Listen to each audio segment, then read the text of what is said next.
Bom dia, paz do Senhor. Hoje, sexta-feira, dia 11 de setembro de 2020. A gente está aqui no canal Estação Cristã para trazer uma breve palavra de Deus, de um texto que eu gosto bastante, que é 1 Tessalonicenses, capítulo de número 1, a partir do versículo 8. 1 Tessalonicenses, capítulo 1, a partir do versículo 8, a carta do apóstolo Paulo aos irmãos de Tessalônica, que vai dizer assim: Porque por vós soou a palavra do Senhor, não somente na Macedônia e Acaia, mas também em todos os lugares a vossa fé para com Deus se espalhou, de tal maneira que já dela não temos necessidade de falar coisa alguma, porque eles mesmos anunciam de nós qual a entrada que tivemos para convosco, e como dos ídolos vos convertestes a Deus, para servir ao Deus vivo e verdadeiro, e esperar dos céus a seu Filho, a quem ressuscitou dos mortos, a saber, Jesus, que nos livra da ira futura. Bom, a gente vê nesse texto que Paulo, o apóstolo Paulo, ele sempre foi um homem, depois da sua conversão, que sempre se preocupou com as igrejas. Paulo, por onde ele passava, ele fundava igrejas, ele pregava o evangelho, ele ganhava almas para Cristo. E quando Paulo vai citar lá em uma das suas cartas aos Coríntios, sobre os seus sofrimentos, Paulo vai dizer que além dos sofrimentos exteriores, ele ainda tinha uma pressão interior, a saber, a preocupação, da responsabilidade sobre as igrejas. Então Paulo, sempre que podia, ele escrevia cartas a essas igrejas que ele havia fundado no decorrer de toda a sua trajetória. E nessa carta ele vai falar aqui, como a gente leu no versículo 8, aos irmãos de Tessalônica, que essa igreja estava sendo um exemplo a ser seguido, né? De testemunho, um exemplo de testemunho, porque ele vai dizer no versículo 8 que através da igreja de Tessalônica, através do testemunho que eles estavam dando, a palavra do Senhor estava sendo ressoada, não somente na Macedônia e Acaia, mas também em todos os lugares a vossa fé para com Deus se espalhou.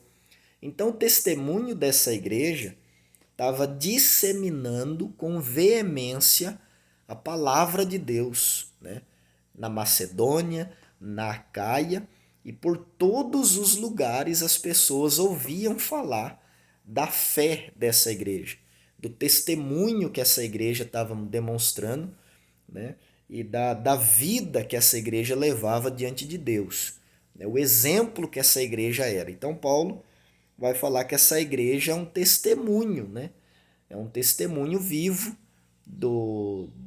da pregação do evangelho. E ele vai dizer que esse testemunho era tão forte, de tal maneira que já dela não temos necessidade de falar coisa alguma, ou seja, o testemunho dessa igreja falava por si próprio. Não era necessário Paulo falar a respeito da igreja de Tessalônica, porque o testemunho que essa igreja estava dando diante das pessoas e do mundo já era suficiente para as pessoas verem a fé que eles tinham em Deus e como eles tinham se convertido de verdade a Deus. E aí Paulo vai dizer, que no versículo 9, porque eles mesmos anunciam de nós qual a entrada que tivemos para convosco, e como dos ídolos vos convertestes a Deus. Então a conversão desses irmãos de Tessalônica era algo que estava sendo muito falado entre as pessoas. As pessoas talvez olhavam, umas para as outras e diziam: olha, aquelas pessoas de Tessalônica se converteram de verdade. Eles eram idólatras, eles adoravam a ídolos, eles se curvavam diante de ídolos, mas olha como eles se converteram dos ídolos. Olha como eles mudaram de vida. Olha como eles não estão mais adorando, servindo a deuses estranhos e agora estão servindo ao Deus que Paulo pregou a eles. Estão servindo ao Deus dos crentes. Olha como que a conversão deles foi sincera, foi verdadeira e foi honesta.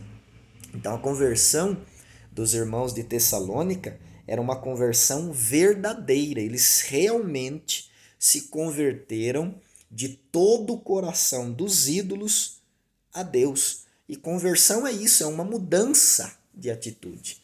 Se algo antes era o meu objeto de adoração, agora eu me converti para Deus. Agora é Deus quem vai ser o alvo da minha adoração. E aqui, na conversão da igreja de Tessalônica, eles deixaram os ídolos de lado, pararam de adorar os ídolos e passaram a adorar o Deus de Israel, o Deus que Paulo pregava, a Jesus que Paulo anunciava que tinha ressuscitado e que estava vivo e que haveria de buscar a igreja.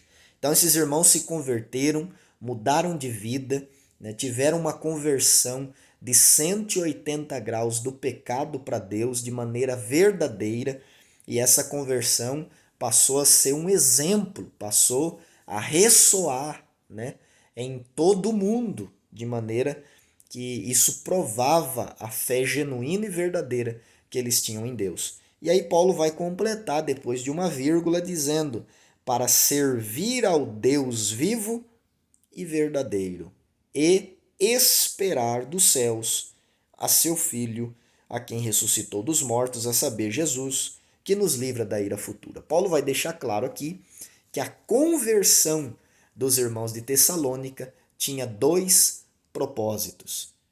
E esses dois propósitos precisa ser válido para nós até hoje. O primeiro propósito da conversão dos irmãos de Tessalônica era que eles se converteram para servir ao Deus vivo e verdadeiro.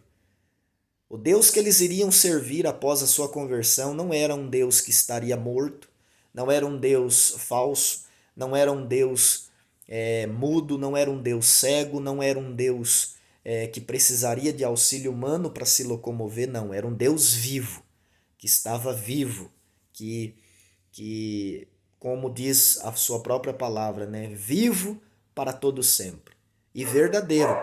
Um Deus que ouve, um Deus que fala, um Deus que vê, um Deus que age. Então a conversão dos irmãos de Tessalônica tinha um primeiro propósito, que era servir a este Deus, né? E este mesmo propósito precisa estar vivo no nosso coração. Nós se convertermos não para recebermos os bens de Deus apenas. Nós se convertemos para servir a Deus. E servir envolve serviço, envolve obediência. Servir envolve estar à disposição de Deus e da sua igreja para fazer a obra de Deus, para que o reino de Deus cresça e se expanda. Servir envolve serviço. Quem não quer estar disposto a fazer serviço no reino de Deus não é servo, não pode estar pronto para servir. Então nós nos convertemos a Deus para servir a Ele, servir no reino dele. Esse é o primeiro propósito da conversão, né? E o segundo propósito da conversão dos irmãos de Tessalônica é esperar dos céus a seu Filho. Nos convertemos a Deus, primeiro, para servir a Deus, e segundo, para esperar dos céus a seu Filho. Ora, cremos que Jesus morreu e ressuscitou, e quando nós olhamos para o livro de Atos, no capítulo 1, nós vemos que este mesmo Jesus que subiu, ele vai voltar, ele vai descer. Da mesma maneira que ele foi, ele voltará. E ele mesmo prometeu em João capítulo 14, versículo 1 a 3, dizendo que ele iria nos preparar um lugar. E quando esse lugar, quando ele fosse nos preparasse lugar, ele iria voltar. E Paulo, nessa mesma carta, ele vai dizer no capítulo 4, versículo 13 a versículo 18, que o mesmo Senhor descerá do céu com alarido e com voz de arcanjo e com trombeta de Deus. E os mortos ressuscitarão primeiro, e depois nós, os que estivermos vivos, seremos arrebatados. Né? e subiremos com eles nas nuvens e encontraremos o Senhor nos ares, e assim estaremos sempre com o Senhor. Esses são os dois grandes propósitos da conversão do homem, da nossa conversão a Deus: servir a Deus e esperar do céu a seu Filho. O grande dia do arrebatamento, a esperança da igreja. Você tem servido a Deus e esperado dos céus a seu Filho? Esses são os dois propósitos. Um propósito não pode estar distante do outro. Nos convertemos a Deus, não para recebermos apenas bênçãos de Deus, embora Deus é gracioso para nos abençoar, mas nós nos convertemos a Deus, acima de tudo, para servi-lo com um coração temente e obediente, mas também para esperar dos céus a seu Filho. Esses são os dois propósitos da conversão. E é por isso que a igreja de Tessalônica era uma igreja que testemunhava de maneira verdadeira a sua conversão. E esse testemunho precisa estar também na nossa vida, e esses dois propósitos que estavam na vida da igreja de Tessalônica precisa estar vivo também dentro de nosso coração. Você se converteu, eu me converti para servir a Deus e esperar dos céus a seu Filho. Que Deus abençoe, em nome de Jesus.